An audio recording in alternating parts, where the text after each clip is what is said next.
안녕하십니까. 혼란한 정치 시사 이슈를 술술 풀어보는 송국근의 혼술이 매주 주말 보내드리는 정가 뒷담화 시간입니다. 지금이 2월 26일 오후 늦은 시간입니다. 자, 오늘과 내일 사이에 뭔가 획기적인 타결이 좀 이루어졌으면 좋겠다. 그렇게 원하는 분들이 많이 있으시죠. 정권 교체를 위해서 윤석열 후보와 안철수 후보의 전격적인 단일화가 이루어지는, 단일화가 성사되는 그런 소식을 기다리는 사람들이 많을 겁니다. 지금 내일 지나고 모레가 되면은 투표용지가 인쇄가 되기 시작하죠. 그러면은 투표용지에 이름이 다 들어갑니다. 그래서 그 이후에 단일화를 해도 혹시 또 사표가 나올 가능성, 이런 것이 있기 때문에 가급적 오늘 내일 중으로 담판을 해야 된다. 자, 그래서 여러 가지 지금 여의도 정가에서는 여러 가지 설들이 나오고 있습니다. 이미 두 사람이 만났다는 이야기에서부터, 뭐 확인은 안 됩니다. 이미 만났다는 이야기에서부터 오늘 두 사람이 유세 일정이 두 사람 다 서울에서만 있습니다. 그래서 유세 다 마치고 밤늦은 시간에 전격적으로 윤석열 후보가 찾아갈 수도 있다. 안철수 후보 자택에. 뭐 그런 이야기도 있고, 또 오늘보다는 내일 좀 두 사람이 제3의 장소에서 만날 수도 있지 않느냐. 자, 그런 이야기들이, 여러 가지 이야기들이 나오고 있습니다. 자, 안철수 후보는 어제 TV 토론에서 단일화가 결렬됐다고 이야기를 했죠. 그런데 기자들을 만나서는 이게 본인이 본인이 제안했던 여론조사에 의한 경선 방식이라면 또 몰라도 이렇게 이야기했습니다. 그러니까 일단 여지는 좀 남겨뒀습니다. 여론조사 경선 방식은 지금 뭐 시간이 촉박해서 안 되는 건 본인도 알고 있죠. 자, 어쨌든 단일화 여지는 남겨놓고 지금 여러 가지 물밑 작업들이 일어나고 있는 그 상황입니다. 그런데 오늘 제가 정가 뒷담화 시간에서는 왜 이 단일화가 더욱더 중요한지, 왜 단일화가 아니면은 정권 교체가 사실상 어려워지는지, 그 말씀을 제가 수치를 가지고 말씀을 드리겠습니다. 일단 이 윤석열 후보와 이재명의 이 양강 대결에서 지난주에 일어난 중요한 변화가 있습니다. 바로 지지율이 좁혀진 거죠. 격차가 좁혀진 겁니다. 아니면은 어떤 조사에서는 이재명이 앞섰다는 조사 결과도 나옵니다. 골든 크로스를 또 했다. 뭐 이런 이야기까지 나오는 겁니다. 민주당 안에서. 지난주 일어난 중요한 변화인데, 자, 갤럽 기준으로 보면은 2월 3주차, 지난주 조사에서 41% 대 34%, 윤석열이 7%나 오차범위 밖에서 앞서고 있었죠. 그런데 어제 발표된 2월 4주차 조사에서는 오차범위 안에서 역전을 당했습니다. 이재명이 38, 윤석열이 37 이렇게 나왔습니다. 자, 그리고 오늘 조선일보가 발표한 여론조사도 윤석열이 오차범위 안에서 앞서긴 앞섰습니다. 36.5% 대 이재명이 34.9%. 그런데 열흘 전에 같은 조사기관에서 조사한 내용에 비교하면 그때는 열흘 전에는 5.6%포인트를 윤석열이 앞섰는데 열흘 사이에 이제 1.6%포인트만 앞서는 걸로 4%포인트가 줄어든, 자, 그런 결과가 나왔습니다. 그러면 일단 이 지지율 변화 요인은 뭐냐, 그것을 살펴봐야 되겠죠. 물론 여론조사 기관의 조사 행태에 대해서 뭔가 또 미심쩍은 구석도 있다, 이런 이야기들도 지금 정가에서는 나오고 있습니다. 갑자기 이렇게 여론이 확 바뀌고 있으니까. 그런데 그런 이 합리적인 의심이 드는 부분이긴 하지만 일단은 다른 여론조사 기관도 비슷한 추이를 가고 있으니 이 여론조사 결과를 인정을 하고 지금 봐야 됩니다. 자, 그렇다면은 지난 일주 사이에 일어났던 중요한 일이 뭐가 있느냐? 한 세 가지가 있었는데, 하나는 이재명 후보가 윤석열 빼고 다 모이자, 그렇게 하면서 송영길 민주당 대표가 그 뒷받침으로 무슨 개헌 이야기도 하고 다당제 이야기하고 권역별 비례대표, 연동형 비례대표 이런 이야기도 했죠. 또 중대선거구제, 지방선거 그런 거 이야기를 한 것 하나, 그리고 안철수 후보가 지난 1월에 단일화 결렬 선언을 한 것 하나, 또 하나는 22일이죠. 22일 지난주 화요일부터 소상공인, 자영업자에게 300만 원씩 지급한 것. 자, 이렇게 세 가지 큰 게 있는데, 이 윤석열 고립화 작전이라고 불리는 이재명이 윤석열 빼고 다 모여라. 그리고 이 대선 중선거구제, 무슨 뭐 다당제 이런 것은 별로 효과가 없는 것 같습니다. 어제 TV 토론에서도 심상정 안철수 후보까지 거기에 대해서 당장 지금 선거 앞두고 할 게 아니고 뭐 그것은 미리 했어야 되는 것 아니냐 또 그런 이야기고, 윤석열 후보는 이것을 쇼라고 쇼라고 규정을 해버렸죠. 자, 그래서 어떤 여론도 거기에 따라서 움직이는 것 같지는 않은데 남은 건 두 가지입니다. 안철수의 단일화 결렬선언. 안철수 후보가 단일화를 결렬선언한 이후에 안철수 후보 지지율은 좀 정체가 되고 있습니다. 정체 올라가지는 않고 있습니다. 정체되거나 약간 떨어지는데 이 윤석열 후보는 좀 하락세를 걸고 있습니다. 왜 그러냐면은 아니 그 안철수 후보가 기자회견을 하면서 일주일 동안 내가 기다렸는데 뭐 아무런 답변도 없다 이런 식으로 해서 좀 무성의한 것처럼 이렇게 이 서운함을 막 토로를 했습니다. 그래서 그것 때문인지 약간 지지도가 내려가는데 그 반사 효과를 지금 이재명이 얻고 있죠. 그래서 이 진영 간 지금 결집 현상이 일어나면서 지금 부동층에서 이재명 쪽으로 유입되는 그 비율이 좀 높다. 자, 이런 분석이 여론조사 전문가들의 분석입니다. 자, 그리고 또 하나, 소상공인 및 자영업자에게 300만 원 지원. 저는 이것이 상당한 영향을 발휘를 하고 있다고 봅니다. 왜 그러냐면은 2020년 4.15 총선 때 긴급재난지원금, 살포 100만 원씩 그 효과를 저는 봤기 때문입니다.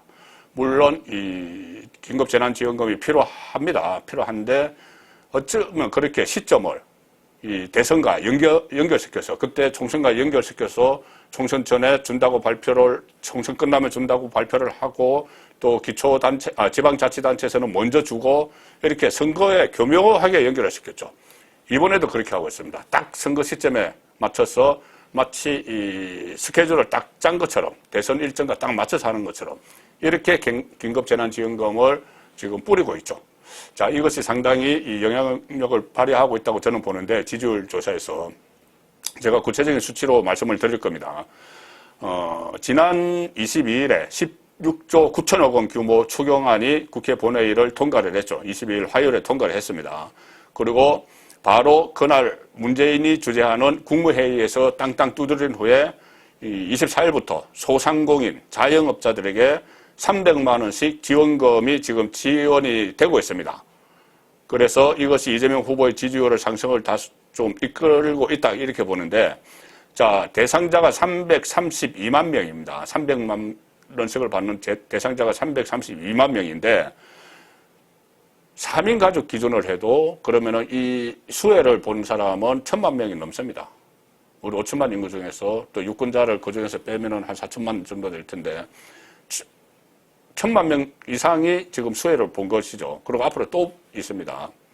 자, 이게 지금 여론조사 수치로 나타나고 있습니다. 갤럽 같은 경우는 응답자들에 대해서 여러 가지 다른 세부적인 분석을 하죠. 뭐 지지 성향이나 나이나 뭐 사는 곳이나 이런 것도 다 하지만은 직업도 묻습니다. 갤럽에서 직업을 묻죠. 그런데 좀 전에 말씀드린 대로 어제 발표된 2월 4주차 조사에서 이재명 38대, 윤석열 37, 전체적으로 그런데 자, 직업을 자영업자라고 밝힌 응답자를 따로 빼서 분석을 하면은 이 샘플이 한 170명, 180명 정도 됩니다. 전체 한 1,000명 이상, 1,000명 정도 중에서. 따로 떼서 이렇게 응답자를 분석을 하면은 이재명이 41, 윤석열이 37. 자, 전체는 이재명이 1%포인트 앞서는데 자영업자 쪽에서는 4%포인트를 앞서는 것이죠. 그리고 자영업자의 가족들은 다른 직업군에서, 자영업 직업군이 아니고 뭐 학생이든지 다른 직업군에서 이재명의 지지율을 끌어올리는데 일조를 했을 것이다. 300만 원씩 이렇게 재난지원금이 나갔기 때문에. 자, 그리고 이거를 재난지원금 그럼 살포 전에는 어땠을까? 자영업자들의 민심은 살포 전. 자, 살포 전은 2월 2주차기에 있습니다. 2월 8일부터 10일 사이에 조사를 한 겁니다. 살포는 2월 22일 날 땅땅 쳐서 24일부터 됐죠.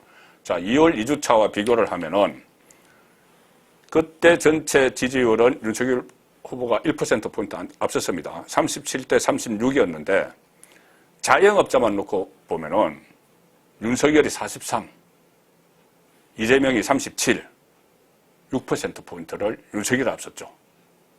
이 돈이 살포되기 전에.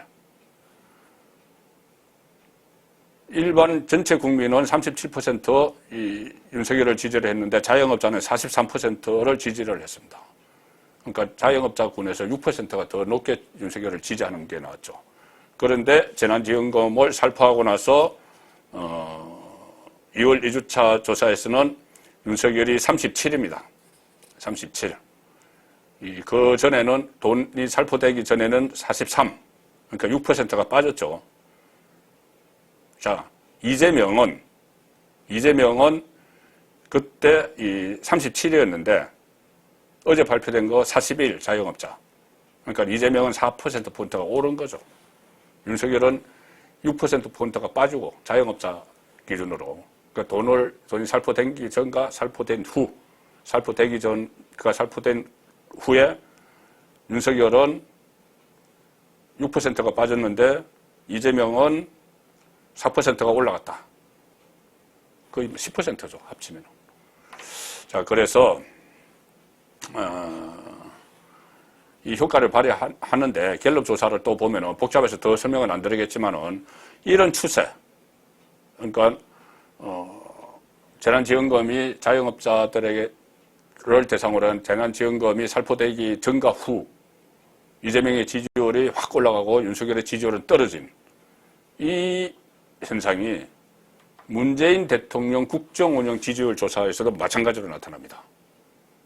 수치가 복잡하기 때문에 제가 다 조사를 했습니다. 검토를 했는데 문재인 국정운영 지지율에서도 똑같이 이런 추세가 나타나고 정당 지지도 조사에서도 민주당 지지자들이 자영업자들의 민주당 지지율이 확 올라가고 국민의힘은 떨어집니다. 자영업자들의 문재인 대통령 국정운영 지지율이 확 올라가고 국정을 잘못한다. 이것은 떨어집니다. 자, 이런 상황에서 지금 수치로 나타난 것을 제가 말씀을 드렸고 이게 효과를 발휘를 하고 있는 것이죠. 거듭 말씀드리지만 재난지원금이 나가는 데 대해서 반대를 하는 것이 아닙니다. 그 시점을 이것을 교묘히 선거에 이용을 하는 이 여건을 제가 비판을 하고 있는 겁니다. 그리고 지금 이것으로 끝나지 않고 민주당은 지금 선거 때까지 3월 9일까지 계속 이것을 활용을 합니다. 지금 지급되고 있는 것은 지금 1인 경영 다수 사업 운영자, 그러니까 한 사람이 여러 개의 자영업체를 가지고 있는 사람, 그 사람들에게는 최대 600만 원이 지급이 되는데 그거 지금 지급되고 있습니다. 그리고 매출 감소 사업체, 여기에 대해서는 또 별도로 지급을 하는데 이것은 3월 초 지급을 합니다. 대선 직전에 지급을 하죠. 자, 이렇게 다 플랜을 가지고 이 재난지원금을 뿌리고 있는 겁니다. 기왕에 줄 걸 미리 그냥 그 전에 주든지 딱 이 선거에 임박해서 지금 이렇게 하고 있는 것이죠. 그리고 여기에 맞춰서 이재명 후보는 본인이 집권하면 그 즉시 영업시간 제한을 폐지하겠다. 이렇게 공약을 했습니다, 또. 자, 이렇게 되니 윤석열 후보도 뭐 가만히 있을 수는 없죠. 오늘 맞대응을 했습니다. 영업시간 제한 폐기하고 방역 패스 정책도 폐기한다. 이렇게 오늘 발표를 하고 또 방역 지원금 지금 기존 정부안 300만 원씩 주는 이것과 별개로 최대 1,000만 원까지 지급을 하겠다.